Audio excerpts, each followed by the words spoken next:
예수 그리스도에게 오는 것은 어렵지 않습니다. 그러나 예수 그리스도에게, 즉 주님과 주님 곁에서 끝까지 남는 것은 그것은 쉬운 일이 아닙니다.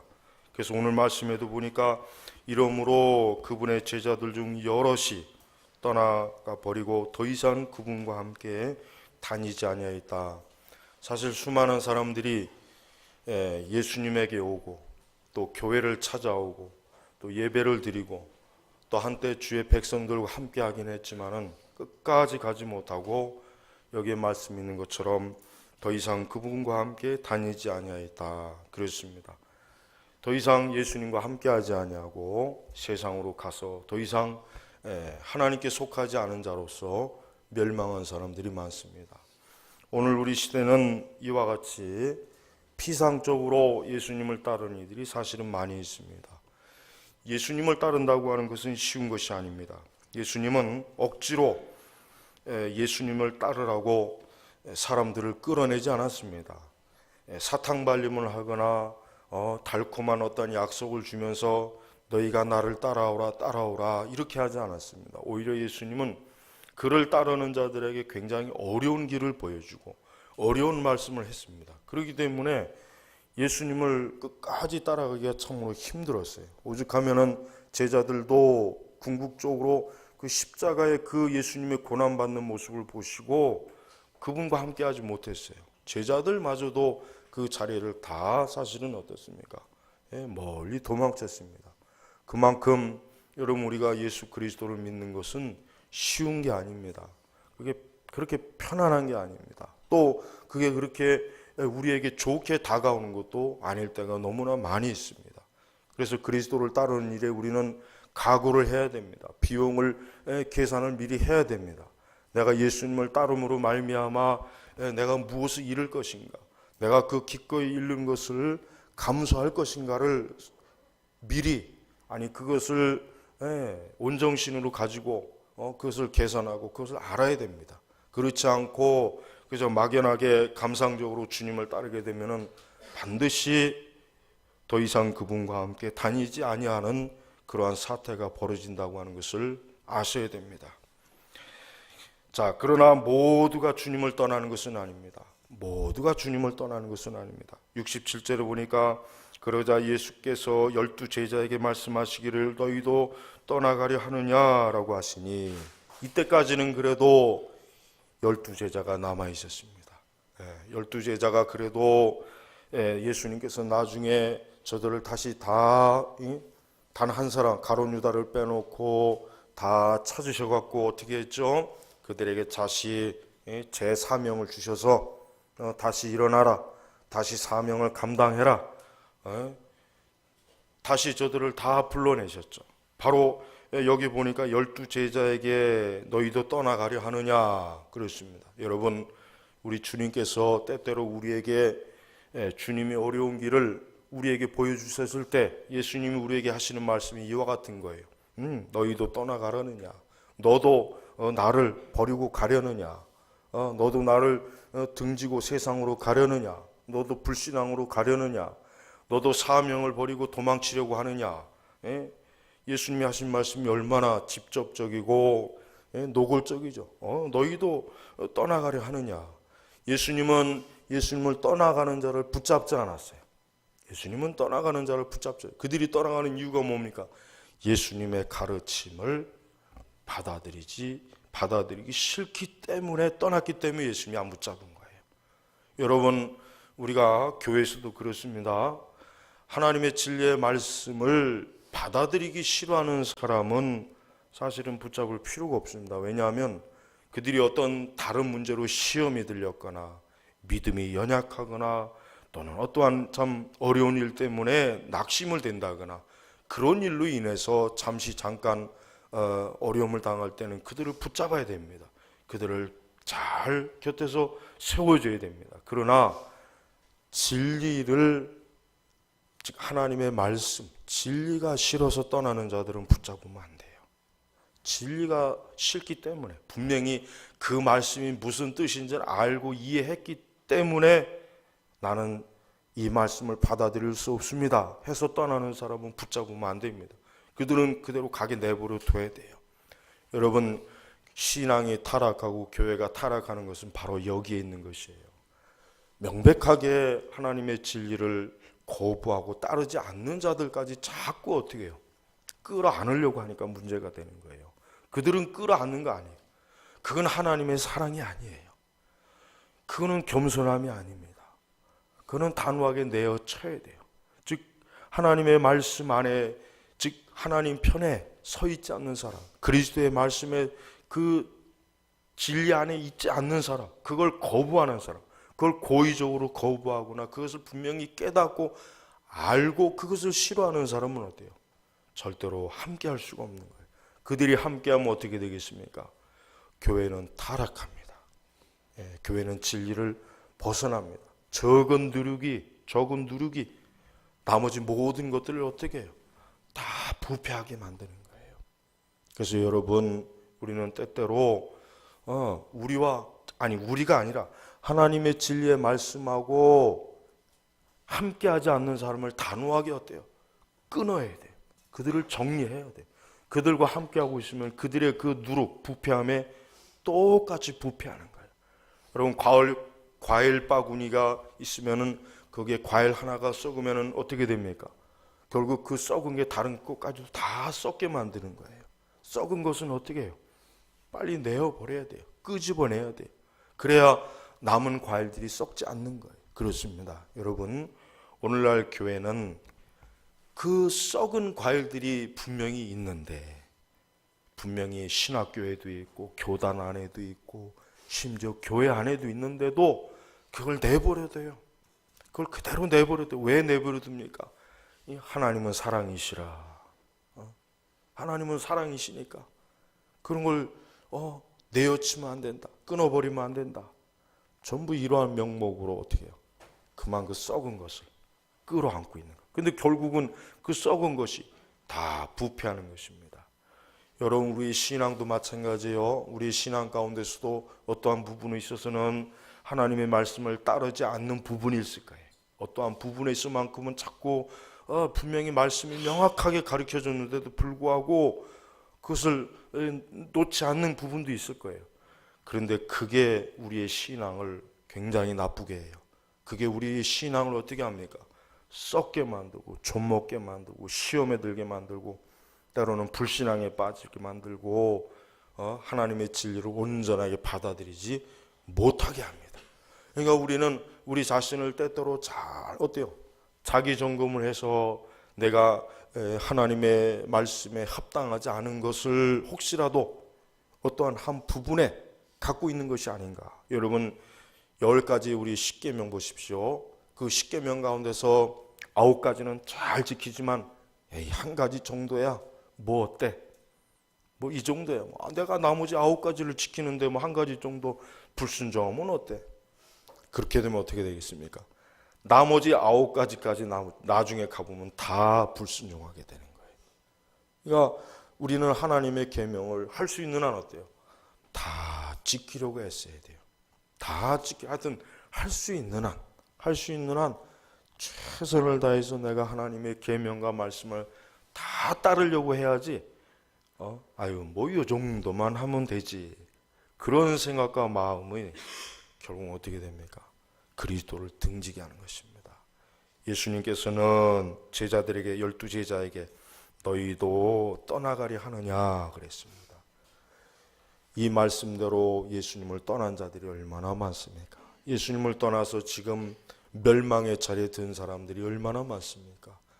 잠깐 동안 신앙생활도 열심히 하고 교회 생활도 열심히 하고 하나님을 잘 믿는 것 같이 했지만 그만 어느 순간에 어떠한 말씀에 딱 부딪혀서 이 말씀만큼은 너무 어려워.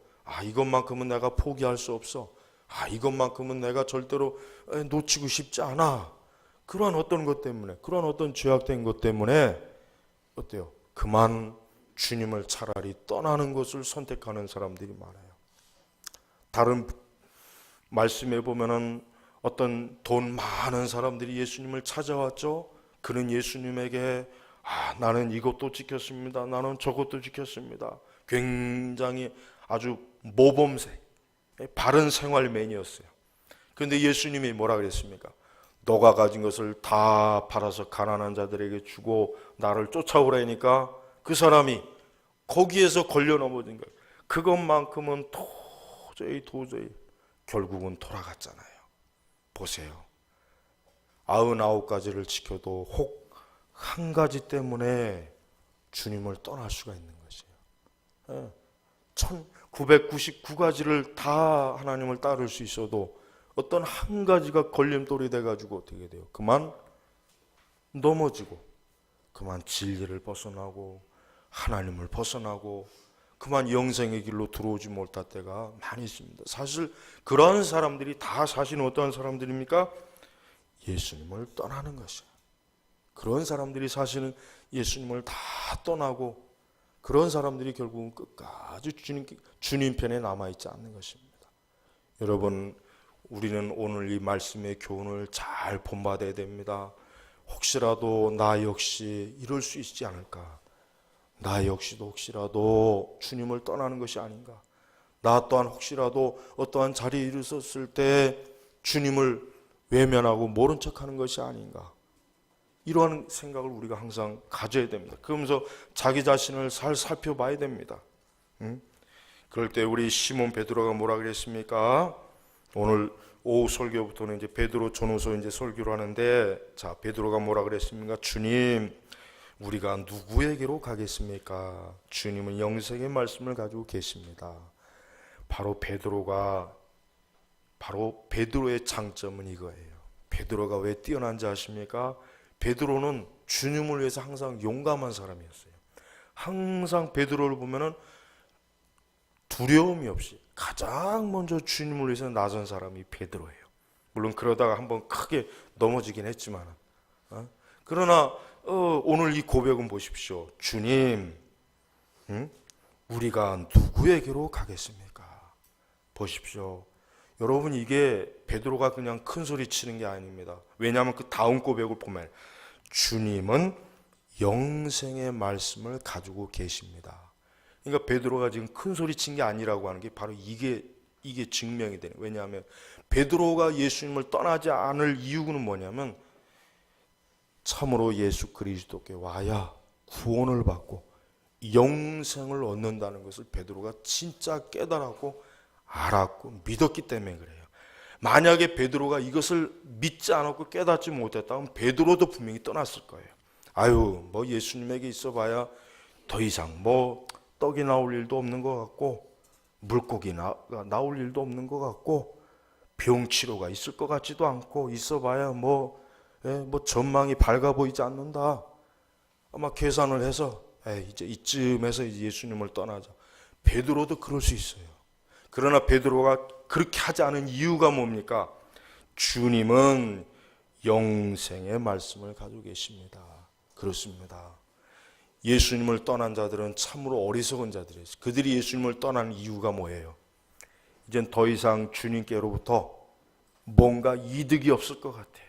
뭔가 육신적으로 얻어먹을 게 없는 것 같고 받을 축복도 없는 것 같고 예수님에게 있어봐야 별로 뭐 그렇게 이제 계산을 두드려 보니까 오히려 마이너스가 될 것 같아요. 이쯤에서 예수님을 떠나는 게 자기에게 또 이득이 될 것 같으니까 다 떠났어요. 그러나 그들이 진짜 알지 못한 게 뭡니까? 주님은 영생의 말씀. 이 말 뜻은 뭐냐면 예수 그리스도께서 그 자체가 봐요. 영생이라는 거예요. 즉 주님과 함께 있고 주님을 받아들이고 주님을 믿는 게 뭐예요? 우리의 영생을 보장하는 그런 분이기 때문에 베드로는 떠나질 않은 것이에요. 여러분, 왜 예수님을 믿습니까? 왜 우리가 신앙생활합니까? 우리의 영생이 달린 문제이니까 그래요. 여러분, 만약에 교회를 다녀도 예수님을 믿어도 뭐 구원받는 것도 없고 영생이 없으면 굳이 교회 다닐 이유 없어요. 저 같아도 교회 안 다닙니다. 뭐 하려고 교회 다닙니까? 죽음 이외에 아무 소망도 없고 구원도 없고 영생도 없는데 뭐 하려고 예수님 믿습니까? 그러나 인간은 어때요? 그 영혼이 구원받지 못하면 아무 소용이 없는 거예요.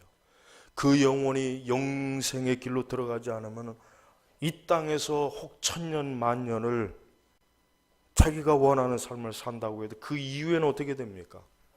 캄캄한 흑암에서 영원한 지옥에서 멸망과 형벌을 만약에 당한다면 결국 궁극적으로 인간에게 소망이 없는 것이에요.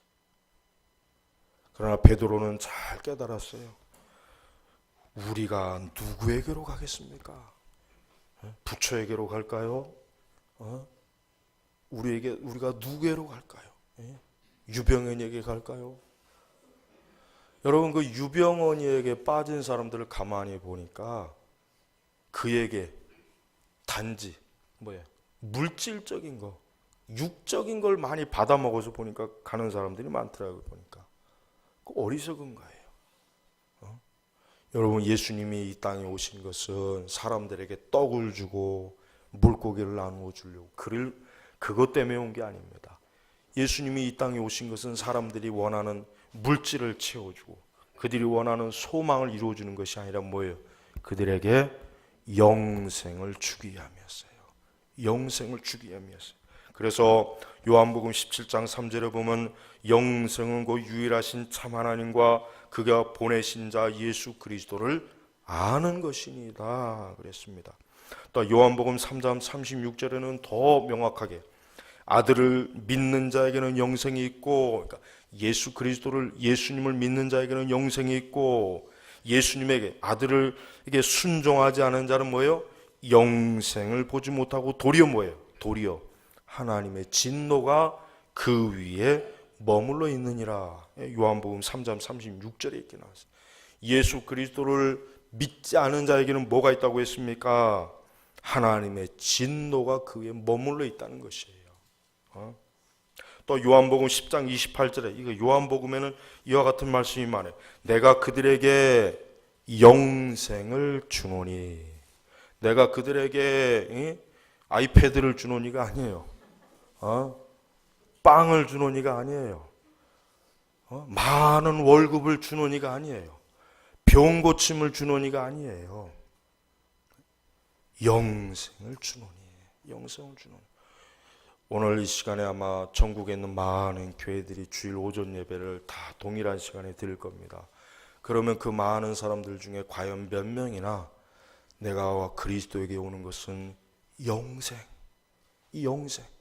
이 영생으로 인해서 내가 이것으로 인해서 내가 그리스도에게 오는 것이고 내가 이것에 대한 믿음을 가지고 내가 예수님을 믿는 것이다라고 하는 그 분명한 믿음을 가지고 있는 사람이 얼마나 되겠습니까? 내가 그들에게 영생을 주노니 그러면서 영원히 멸망하지 않을 것이요. 이 말뜻 무엇입니까? 지옥에서 영원한 진노를 당하지 않는다는 거예요. 또 그들을 내 손에서 빼앗을 자가 없느니라. 한 번 구원받은 것은 영원히 구원받는 거예요. 구원을 잃지 않습니다. 분명히 그들을 내 손에서 빼앗을 자가 없느니라 그랬단 말이에요. 없느니라. 그러니까 한 번 구원받은 사람, 그리스도께 잡힌 사람, 하나님의 자녀가 되어서 영생을 얻은 자는 그 구원을 빼앗기지 않아요. 하나님의 자녀로 어떻게 해요? 그 거룩한 지위에서 추락하지 않아요. 그런데 천사는 안 그랬어요. 천사는 왜 그런지 모르겠지만 하나님께서는 천사는 타락하게 내버려뒀어요. 그리고 그 타락에서 천사는 구원하질 않아요. 그렇죠? 하나님께서 마귀를 구원한다는 말씀은 성경에 없지 않습니까? 그의 구원은 그대로 끝이에요. 그런데 하나님께서는 사람을 타락했지만 그대로 끝내는 게 아니라 왜 그런지는 모르겠지만 그건 우리가 몰라요. 물론 하나님의 궁극적인 영광을 위한 것이니 알겠지만은 그러나 사람 구원, 영생으로, 그러니까 영원한 멸망으로 놔두질 않고 그 중에 일부를 어떻게 건지셔서 그들을 하나님의 자녀로 삼으시고 그들을 절대로 내 손에서 누구도 빼앗지 못하는 거예요. 그러니까 구원을 잊는다고 지금 말하는 목회자들과 신학교 교수들이 계속해서 많이 생기는데 아닙니다. 구원은 잃지 않습니다. 정말 예수님 안에서 믿고 구원받은 사람은 절대로 구원을 잃지 않습니다. 그러니까 우리가 구원받는 거에 대해서 내가 정말 그리스도를 믿는 사람은 구원을 의심하지 않아도 돼요. 마귀는 자꾸 우리의 구원을 의심해요. 너 구원받았어? 너 보니까 오늘 아침에 기도 안 하는 거 보니까 구원 안 한 것 같은데, 너 지난주일 빠진 거 보니까 구원 안 한 것 같은데, 너 보니까 예수님 믿을 때 뜨겁게 몸에 막 전기가 일어나지 않았잖아. 너 보니까 말씀을 제대로 순종하지 않고 믿지 않는 것 같은데 너 구원이 없는 것 같아. 마귀는요 항상 신자들의 구원을 흔들어요. 흔들어요. 그러니까 절대로 여러분 구원을 의심하지 마십시오. 구원은 내 손에 달린 게 아니라 누구의 손에 달렸습니까? 여기 보니까 내 손에라 했잖아요. 누구의 손? 하나님의 손에예요. 하나님의 손에 있는 걸 누가 빼앗습니까? 마귀도 못 빼앗습니다. 어떠한 자도 구원받은 주의 하나님의 품에 있는 구원받은 주의 백성들을 빼앗을 자가 없어요. 안심해야 된단 말이에요. 그러니까 제발 요즘 계속해서 자꾸 한번 구원받은 것을 영원히 구원받는 거에 대해서 자꾸 그거는 거짓 교리다라고 가르치는 거짓 교사들이 굉장히 많아요. 점점 많아지고 있더라고요. 그 전부 다 칼빈주의를 비판하고 비난하기 위해서요. 전부 다 그렇지 않습니다. 한 번 구원받은 사람은 영원히 구원받는 거예요. 그러니까 우리의 구원을 여러분 의심하지 마십시오. 여러분이 진심으로 예수 그리스도를 믿고 그분을 나의 구세주로 주인으로 영접한 사람은 내 구원은 확실하다. 천주교인들은 구원에 확신이 없어요. 천주교인들은 자기가 죽어봐야 하는 거예요. 그것도 자기가 연옥에 갈지 안 갈지 그거지 천국은 아예 꿈도 못 꿉니다. 천주교인들은 구원에 확신이 없습니다. 믿음이 없습니다. 얼마나 불쌍한가요. 매주 나와서 미사를 하고 자기들 나름대로 어쨌든 선한 생활을 하고 열심히 뭔가 좀 신앙생활 하지만 구원이 없잖아요. 구원에 또 확신도 없잖아요. 그게 무슨 소용이겠습니까? 그건 아무 소용이 없는 거예요. 로마서 5장 21절에 보면은 이런 죄가 사망 안에서 왕노릇한 것 같이 은혜도 또한 의로 말미암아 왕노릇하여 우리 주 예수 그리스도로 말미암아 영생에 이르게 하려 함이니라. 영생에 이르게 하려 함이니라.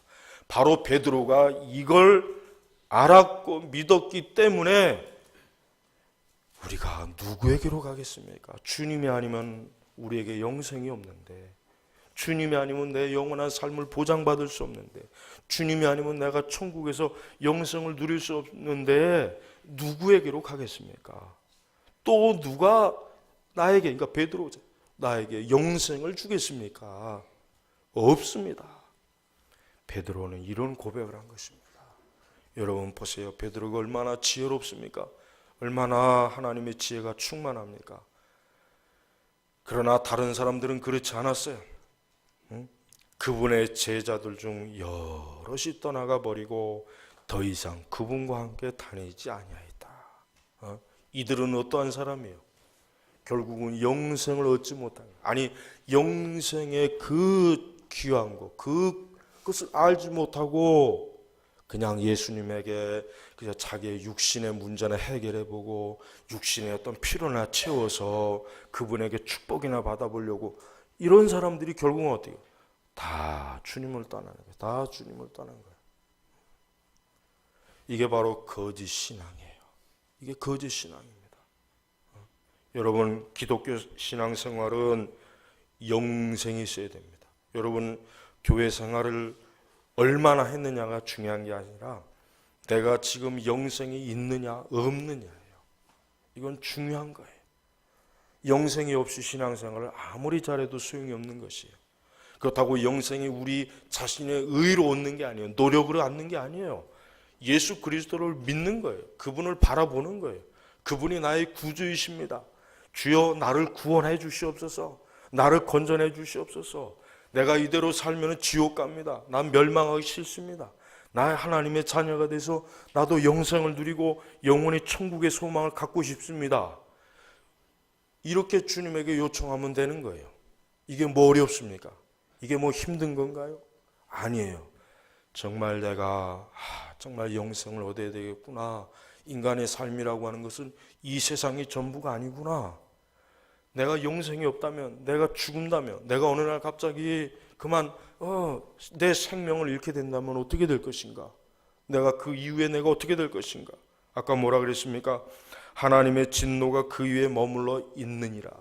하나님의 진노, 하나님의 진노. 예수 그리스도를 믿지 않는 자는 하나님의 진노가 있는 거예요. 여러분, 이 땅에서 아무리 내가 지금 좋은 기분에 좋은 곳에 내 최상의 삶을 살고 있다고 해도 예수 그리스도를 믿지 않는 자에게는 뭡니까? 지금 하나님의 진노가 있는 것이에요. 누구도 그 진노로부터 건져줄 수가 없어요. 오직 누굽니까? 예수님만이 그 진노에서 건져주시는 거예요. 69절에 보니까 뭐라고 했습니까? 또한 우리는 주께서 하나님의 거룩한 분이심을 믿고 알았습니다. 이 얘기는 뭡니까? 예수님은 단순히 선지자나 위대한 사람이 아니라 뭡니까? 예수님은 참으로 하나님의 아들 메시아이십니다. 구원자이신 것을 베드로가 알았다는 거예요. 알았다는 거예요. 그러니까 베드로가 예수님을 어떻게 떠나겠어요? 베드로는 예수님을 떠날 수가 없었어요. 오늘날에도 이와 같이 온전한 믿음을 가지고 예수님을 쫓는 자가 많았으면 좋겠습니다. 그러나 사실은 얼마나 많은 사람들이 어때요?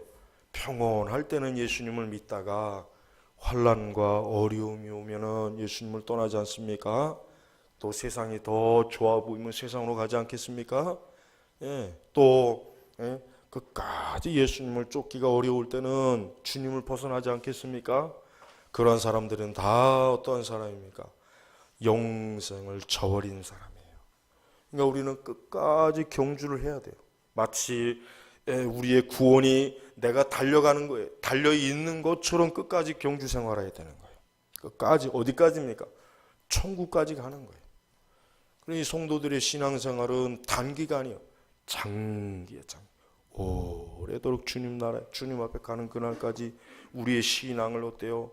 끝까지 유지하고 가지고 가는 거예요. 그러니까 신자의 편에서는 그렇게 해야 되는 거예요. 하나님 편에서는 나는 주님의 손에 있으니까 내 구원은 안전하다. 내 구원은 보장받았어. 나는 이제 하나님의 자녀이기 때문에 누구도 내 구원을 빼앗을 수 없어. 이러한 믿음을 가져야 되고, 그러나 내 편에서는 내가 끝까지 승리하리라, 완주하리라. 나는 그리스도를 절대 떠나지 않으랴. 나는 그리스도와 이 세상의 쾌락과 정욕과 도움과 바꾸지 않으리라. 나는 절대로 그리스도 외에는 그 어떤, 예수님 외에는 그 어떤 것과도 교환하지 않을 것이다. 이와 같은 믿음을 굳게 잡는 것이에요. 이게 믿음이에요. 그러니까 참된 성도는 이 믿음을 갖습니다. 여러분, 진정한 성도는 이런 결심과 결단을 항상 합니다. 그들은 절대로 예수님을 놓치지 않으려고 무진 애를 써요. 그게 신앙이에요. 그게 바로 신앙이 있다는 증거예요. 그러나 신앙이 없는 사람은 어때요? 어떠한 시험이 오면은 그냥 넘어지는 거예요. 그런 사람들은 어떠한 사람이요? 반석 위에 집을 지은 것이 아니라 어떤 모래 위에 무너질 터에다가 집을, 자기의 신앙을 거기다 쌓았기 때문에 어떤 어려움이 순식간에 그냥 무너져 버리는 거예요. 그러나 반석 위에 견고하게 신앙을 지킨 사람은 어때요? 어떤 환난이나 어려움이 와도 무너지지 않아요. 그런 사람들만 영생, 즉 하나님 나라의 기쁨, 하나님 나라에 가서 면류관을 얻는 거예요. 그런 사람들만 승리하는 자예요. 그런 사람들만이 하나님 나라에서 주의 보좌 앞에서 영원히 주님을 예배할 수 있는 그런 축복을 받은 사람이래요. 그러니까 기독교의 궁극적 축복은 뭡니까? 영생입니다. 기독교의 궁극적인 축복은 영생. 근데 오늘날 교회는 이 영생에 대한 복음도 이제는 잘 안 전해요. 이제는 영생에 대한 이 가르침이나 복음도 잘 안 전해요. 성도가 어디를 바라봐야 되겠습니까? 영생하는 걸 바라봐야죠. 영생. 여러분이 한번 물론 뭐 때때로 가겠지만은 장례식장 가보세요. 아니 저는 장례식장보다는 화장터 갈 때가 제일 참 그 실감나더만요. 야, 참 인간이라고 하는 게 제 아무리 이 땅에서 살았다고 해도 결국은 저 화장터에 들어가 가지고 불에 다 살라지는구나, 없어지는구나. 그게 바로 우리의 삶의 종말의 모습이에요. 그게 우리의 삶의 종말이란 말이에요. 거기에 무슨 뭐 훈장이 무슨 필요가 있겠으며, 우등상장이 무슨 필요가 있겠으며, 거기에 무슨 학위가 무슨 필요가 있겠어요. 그런 게 뭐가 중요하겠습니까? 내가 영생을 얻었느냐 얻지 않았느냐, 그게 중요한 것이란 말이에요. 여기 있는 우리 청소년들, 우리 청소년들이라고 해주고 나는 앞으로 한 70년 80년을 살 거야, 천만에요. 여러분 저 공동묘지 가보세요. 나는 공동묘지 가보면 생년월일 항상 봐요. 이 사람이 언제 태어나서 언제 죽었는가 보면은 다 달라요. 일찍 이른 나이에 죽은 사람도 있고 정말 오래 장수한 사람도 있어요. 하지만 동일한 건 뭐예요? 다 죽었다는 거예요. 여기 우리는 청소년들, 우리 청년들, 여러분의 삶이 천년 만년 무궁한 게 아니에요. 혹시 알아요? 하나님께서 여러분 내일 데려가실지, 아니면 오늘 오후에 12시 전에 데려가실지, 그건 모르는 거예요. 그건 알 수 없는 거예요. 그건 보장할 수 없는 거예요. 그렇기 때문에 예수는 믿어야 되는 거예요.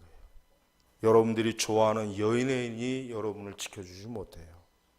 여러분이 좋아하는 이 세상의 스타가 여러분을 보호해주지 못해요. 여러분의 젊은 나이가 힘이 여러분의 영혼을 지켜주는 게 아니에요. 오직 주님.